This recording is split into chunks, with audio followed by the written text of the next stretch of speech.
안녕하십니까. 정성산 TV입니다. 탈북민단체 자유북한방송이 입수한 2024년 1월 사업 계획서란 제목의 북한 내부용으로 추정되는 문건입니다. 압록강을 끼고 있는 북중 국경지역 일대 군부대에 하달된 문건으로 보이는데 지뢰를 묻으라는 지시가 적혀 있습니다. 이른바 비법 월경자들이 틈을 노릴 수 있는 군경부대 주변 이중대 특정 장소에 지뢰를 매설하라는 겁니다.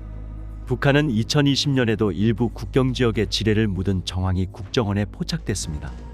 코로나로 외부 접촉을 단절했던 4년 전과 달리 빗장을 여는 상황에서 지뢰 매설을 다시 지시한 건 중국으로의 탈북을 차단하겠다는 뜻으로 풀이됩니다. 압록강에 맞닿은 양강도 해산 등은 강폭이 수십 미터도 되지 않는 곳이 있어서 탈북은 물론 밀수 경로로도 활용돼 왔습니다. 일 잘 됩니까? 안녕하세요. 하지만 지난 수년간 철조망을 설치하고 전기를 흘려보내는 등 국경 통제가 삼엄해지고 있다고 탈북 단체들은 전했습니다. 김성민 자유북한방송 대표는 압록강 두만강 북중 국경지역 전체에 철책을 설치했어요. 지뢰 매설이 지금 확인되고 있죠. 38선 지역과 똑같이 차단되고 봉쇄되었다. 북중 국경 전체 길이는 약 1,400km, 탈북 통로로 이용되는 주요 지점에 지뢰를 묻어 공포감을 확산하려는 의도도 깔려 있습니다. 김정은 집권 뒤 남한으로 들어온 탈북민은 한 해 1,000명대를 유지했다가 코로나를 거치면서 두 자릿수까지 급감했으며 지난해 190여 명을 기록하며 회복 추세에 있습니다. 국정원은 북한이 경제난으로 기인한 주민들의 탈출 러시를 막기 위해 다양한 조치를 취하고 있다며 접경지역 특이 동향을 예의주시하고 있다고 밝혔습니다. 중국 정부가 4월 26일 약 60명의 탈북자들을 강제 송환해 강제실종, 고문, 성폭력, 부당구금, 강제노동, 처형 등의 위험에 처하게 했다고 국제인권단체가 밝혔다. 국제인권단체 휴먼라이츠워치는 홈페이지를 통해 이같이 밝히고 강제 송환은 김정은 북한 총비서가 지난 4월 13일 중국의 3인자 자오러지 전국인민대표대회 상무위원장과 만나 양국 관계 강화를 모색한 직후 이뤄졌다고 분석했다. 이어의 회의는 망명 중인 북한 주민과 인권운동가들 사이에서 중국이 북한 주민의 강제 송환을 가속화할 수 있다는 우려를 불러일으켰다고 덧붙였다. 휴먼라이츠워치는 선교사를 인용해 중국 정부가 중국 지린성과 랴오닝성에서 이 탈북자들을 강제 송환했다며 중국 당국이 1월부터 최소 92명의 북한인을 체포했다고 언급했다. 또 이번 북송과는 별도로 북한이 2020년 초 북쪽 국경을 폐쇄한 이후 중국 정부가 670명 이상의 북한인을 강제 송환했음을 확인했다며 구체적으로는 2023년 10월 9일에 500명 이상, 2023년 9월 18일에 40명 이상, 2023년 8월 29일 80명, 2021년 7월 약 50명의 북한인이라고 밝혔다. 그러면서 탈북 후 북한으로 돌아오는 사람은 고문이나 기타 학대를 당할 가능성이 높은 관계로 북한을 탈출하는 모든 사람은 어느 나라에 가든지 난민 지위를 신청할 수 있으며 그 기회가 주어져야 한다고 말했다. 아울러 한국을 포함한 세계 각국의 정부는 북한으로의 모든 강제 송환을 중단할 것을 촉구해야 한다고 강조했다. 또한 중국 정부는 중국 내 탈북자들에게 망명을 제공하거나 한국이나 다른 안전한 제3국으로의 안전한 통행을 제공해야 한다며 유엔 난민기구가 그 권한을 행사하고 구금된 모든 북한 난민에 대한 접근을 제공할 수 있도록 허용해야 한다고 명시했다. 중국 당국은 최근 탈북민 500명 이상을 북한으로 강제 송환했다. 이들 중 대다수가 여성이며 북송 시 강제노동 수용소 구금과 고문, 성폭력 강제 실종, 처형을 당할 중대한 위험에 처해 있다. 북중 사정에 밝은 소식통인 한국인 선교사 김스티븐 씨에 따르면 중국 정부는 10월 9일 밤 5개 국경지대를 통해 북한인들을 호송 차량에 실어보낸 바 있다. 김 씨는 북송된 사람들 중 일부가 중국 경비원을 통해 남한에 있는 가족들에게 전화를 걸어 자신의 상황을 알렸다고 전했다. 지난 8월 북한 당국이 코로나19 사태 초기에 봉쇄했던 국경 재개방을 공식화함에 따라 강제 송환을 우려하는 목소리가 높아졌다. 최근 몇 년 사이 북한은 철조망과 감시초소를 새로 설치하고 무단 출국을 엄격하게 단속하는 등 국경 보안을 강화해왔다. 북한 정부는 탈북 행위를 사형이나 강제노동 수용소 구금에 처할 수 있는 조국 반역죄로 규정한다.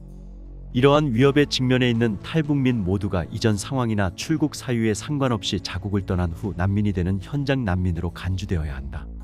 휴먼라이츠워치는 중국이 올해 8월 29일에 80명, 9월 18일에 40명, 2021년 7월에 50명에 달하는 북한 주민들을 강제 송환한 사실을 별도로 확인했으며 기타 여러 단체들과 함께 지난 9월 21일 시진핑 주석의 강제 송환 중단을 촉구하는 서한을 보낸 바 있다. 중국 정부는 미등록 북한 주민들을 계속해서 불법 경제적 이주자로 규정하고 난민지위 및 재정착 신청을 불허하며 1986년 체결된 북중국 경조약에 따라 북송시키고 있다. 그러나 중국은 박해나 고문 받을 위험이 있는 국가로 강제 송환을 금지하는 유엔 난민협약과 고문금지협약 가입국이다. 2023년에 서울 유엔인권사무소는 강제 송환에 관여한 정부 관계자는 반인도적 범죄를 교사한 혐의로 형사적 책임을 지게 될 수 있음을 중국 정부에 경고했다. 각국 정부는 중국 정부의 최근 강제 송환 행위를 규탄하고 향후 강제 송환을 중단시킬 것을 촉구하여야 한다.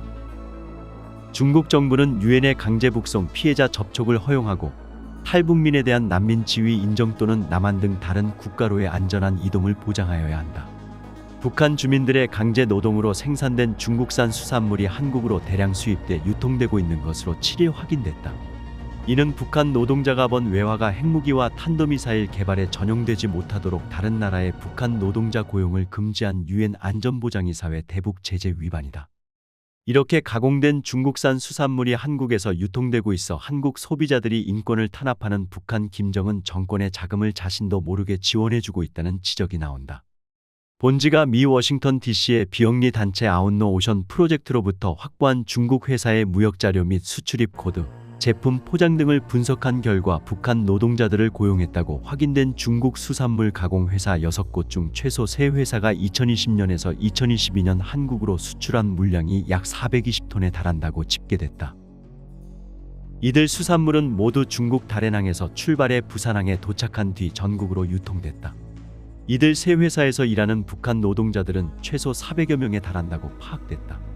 아웃노 오션 프로젝트는 최근 중국 내 수산물 가공 중심지인 랴오닝성 단둥시 둥강에 있는 공장들을 방문해 북한 노동자 20여 명을 인터뷰한 결과를 바탕으로 여러 업종에 걸쳐 최소 15개 중국 회사가 1000명이 넘는 북한 노동자들을 고용하고 있다고 파악했다. 북한 노동자들이 중국에서 생산한 제품이 한국에 들어와 유통되는 공급망 구조가 구체적인 수치로 확인된 것은 이번이 처음이다. 아웃노 오션 프로젝트는 확인된 420톤은 중국 기업들이 한국으로 수출하는 전체 물량의 극히 일부에 불과하다고 했다.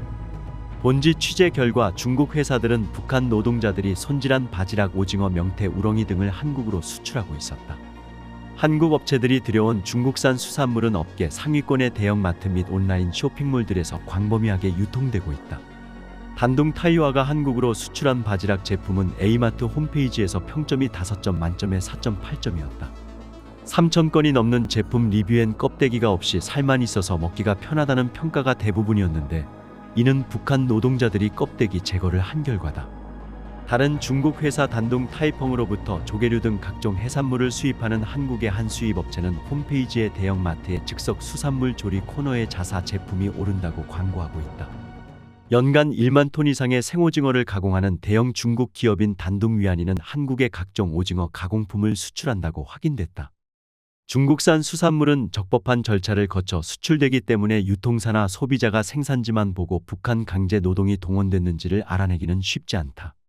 앞서 지난해 10월 아웃노 오션 프로젝트는 북한 강제 노동이 동원된 중국 회사 10곳으로부터 수산물을 수입한 미국의 수입업체가 70여 곳에 달한다고 발표했다. 대형 식료품점인 월마트 자이언트, 패스트푸드 기업인 맥도널드, 미군 기지와 공립학교 식당에 식재료를 공급하는 세계 최대 식품 유통업체 시스코 등도 이들 수산물을 사용해왔다고 드러났다.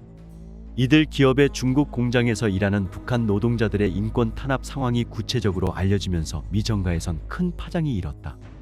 아웃노 오션 프로젝트가 만난 익명의 북한 노동자들은 매일같이 구타와 성적 학대를 당한다고 증언했다.